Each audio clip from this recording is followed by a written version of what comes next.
China is raising tariffs on all US goods to 125% from April 12, even as Tesla has shut down selling cars to China from US production centers. Group Chief Economist at Afrexim Bank, Dr. Yemi Kale, says Nigeria needs a 40% annual growth rate to achieve an ambitious $1 trillion economic growth vision. The recent imposition of a 14% tariff on Nigerian non-oil exports adds more complications, requiring sustainable reforms to shield these exports from fallout of US trade policies. Meanwhile, the Central Bank of Nigeria has presented a scorecard of an improved surplus and foreign exchange reserves. While in the same country, a shocking video surfaces last week of a man who lost his pregnant wife, apparently because there was no nearby government hospital and he could not afford the 500,000 naira, that's about £200 deposit he was asked to pay. Folajimi, the husband, claimed, and the claim is being investigated, in a viral video that the private hospital refused to provide emergency care for his wife upon their arrival at the hospital despite her critical condition. They were then referred to a general hospital in Ekpe, where the woman died en route. You impregnate a woman, prepare for delivery day. All right. Don't say when you get to the hospital, they should allow you to go and borrow money and come back. All right. That's irresponsibility of the highest of the highest irresponsibility. It's okay. There are many ways to every story. Maybe because you heard that the hospital didn't ask me for the money, that's why you are concluding this way. Sir, with due respect, this is not my first child. When my wife gave birth, we did take care of her to the best of my ability. And I never come public or come meet you, sir, make you borrow me money, make I take do antenatal, make I take do naming, or make I take feed my children. Do you understand? So, excuse me, sir, I saved money, but I didn't save 500,000. Okay? I saved money for that day. But they asked me for 500,000 deposit, not full payment. 500,000 deposit. I didn't have that. All the money we I think that day, no go pass 100K. Yes. I don't know if it's an offense if you don't have up to 500,000 when your wife won't born. I don't know if it's an offense to now live below 500,000 because you are talking as the highest irresponsibility because I don't get 500,000. But I'm just doing the video not to insult anybody. I'm doing this video to let you know, sir. Say I saved up money, but I didn't save up to 500,000. Of course, I don't have 500,000. Immediately they asked me for 500,000. I told them that I have some money, but I don't have 500,000. They should give me some time. In short, I said before the end of that day, make they give me till the end of that day, I will raise the fund. All I have to do is to probably sell some of my animals. If you don't reach, call my family member, call my own family member. Sir, Mr. Ruben, unfortunately, the second they were able to raise that money, we will spend for mortuary. Hello and welcome to Global Business Insights, where we bring a little more depth on the latest business headlines, and thank you for your time. We start with the business of social welfare. How do you score a government? Not just by reserves and naira stability, inflation, or even affordability of petrol, but also by well-being of citizens and access to things like free, basic healthcare and decent education for the more vulnerable citizens. To have something like an NHS, that's National Health Services, like they have in the UK, in Nigeria, looks absolutely unaffordable. The UK spends about £200 billion on health alone for just 70 million people. But all agree there is scope for huge improvements.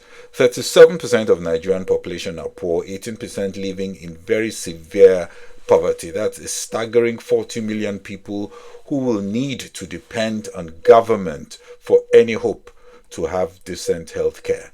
On April 27, 2001, the African Union adopted the so-called Abuja Declaration, in which they set a target of allocating at least 15% of their national budgets to improve health care. South Africa, with a population of 60 million, budgeted in 2025 $14 billion for health care. That comes to $233 per head for the entire year, with a South African government total budget of $138 billion. 10.1% of the total budget is spent on health care. Nigeria, with over 200 million people, spends a paltry $1.54 billion on health care in the budget, which is 4.8% of the budget, and comes to an incredibly inadequate $8 per head in a year. A total federal government budget of $35 billion, also very inadequate, is also about a quarter of the South African budget.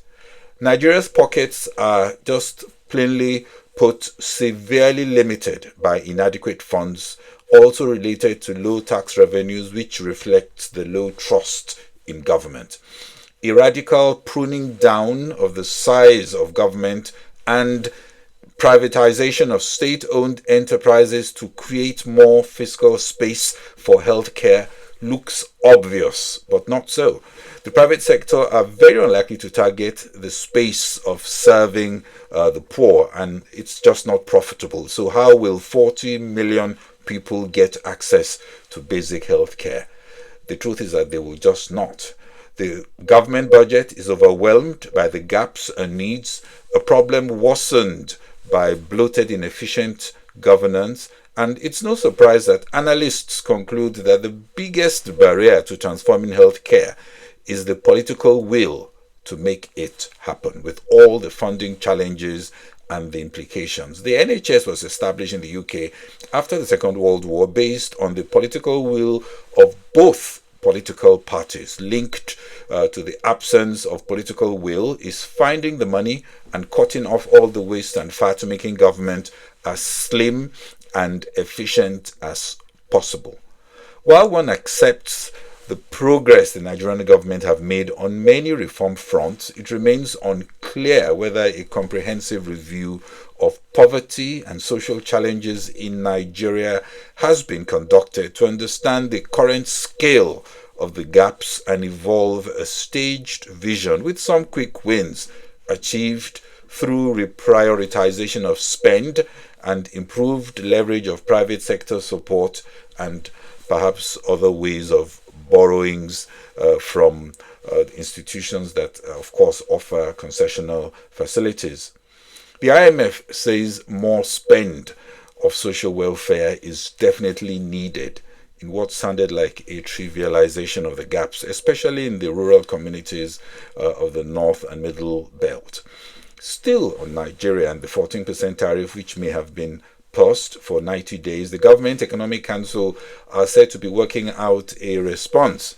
Nigeria has also been accused of erecting trade barriers for US exporters.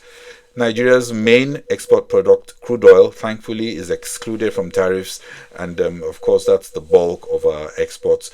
The response from Nigeria should consider first radically improving competitiveness to reduce costs for manufacturers and especially exporters, investing more in reskilling youths, upgrading education, especially technical and other identified skill gaps for the near-term industrial and digital age.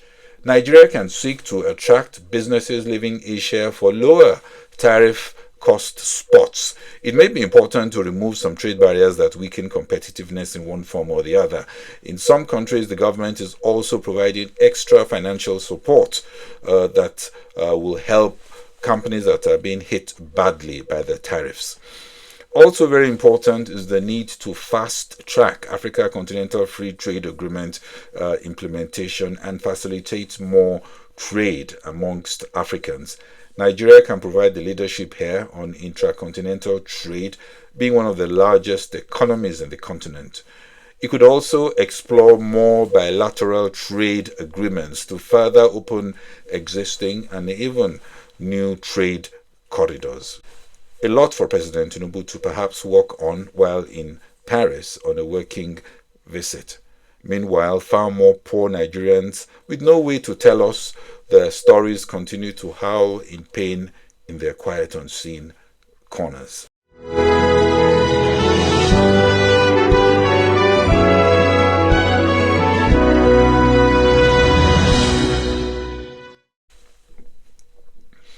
But back to the business of business. The US stock market fell sharply yesterday with the S&P 500 and Nasdaq indices both cutting into yesterday's rally in the wake of Trump's pivot to focus the bulk of his tariff hikes on China. The European Union said it was negotiating a modern and ambitious free trade agreement with the UAE as countries recalibrate trading relations in view of the changing context. EU President Ursula von der Leyen also said she is prepared to deploy the most powerful trade measures and may impose levies on US digital companies if tariff negotiations with the US fail. Tesla has launched operations in Saudi Arabia. That was yesterday, also a sign that the kingdom and oil capital was moving forward with an ambitious electric vehicle policy. A Tesla Cybertruck and a redesigned Model Y sedan dominated a plaza dotted with palm trees as the EV maker officially opened for business. Prada, an Italian luxury house, will buy Versace for $1.4 billion. Capri Holdings, as Versace's current owner, paid $2.1 billion for the firm in 2019, but it has since struggled. Versace's sales fell by 15% year-on-year in the last quarter of 2024. Prada also reportedly negotiated a steep discount following the recent stock market slump. US citizens filing new applications for unemployment insurance ticked up to 223,000 for the week ending April 5. The print matched initial estimates and was higher than the previous week's unrevised tally of 219,000. Moreover, continuing jobless claims went down by 43,000 to reach 1.85 million for the week ending March 29. And in the US, consumer price inflation eased more than expected in March. CPI fell a seasonally adjusted 0.1% in March, putting the 12-month inflation rate at 2.4%, down from 2.8% in February. If you exclude food and energy, core inflation increased 0.1% for the month, also the lowest rate for core inflation since March 2021. And in China, also on inflation, CPI dropped at an annual pace of 0.1% in March after declining 0.7% in February. Markets estimated a 0.1% growth in the reported period. The UK economy grew by 0.5%, with the services sector having a strong month and also more than expected. That was in February. Economists predicted growth of just 0.1%, but several factors contributed to the surprise rise, driven by a boost in manufacturing and production. Today, the IMF's board is expected to approve a $20 billion program with Argentina. That will be the 23rd agreed since 1958. President Javier Milei insists this time will be different. Also later today, we get first quarter earnings kicking off with the major banks. JP Morgan Chase, Morgan Stanley, and Wells Fargo will be reporting. Investors will be looking for clarity on how an unfolding global reset and preparations for trade war and possibly a recession affects the outlook. Analysts forecast a mixed bag, with loan growth expected to remain tepid, while light activity in mergers, initial public offerings, and stock underwriting assignments could also impact results. Asia Pacific markets traded mixed after Wall Street resumed sell-off overnight amid US-China trade war tensions. US futures ticking up higher, but analysts remain skeptical on outcome of trade negotiations, and that will continue to weigh on the outlook. Well, that's all on Global Business Insights. Thanks for watching. This is Bode Oshosami.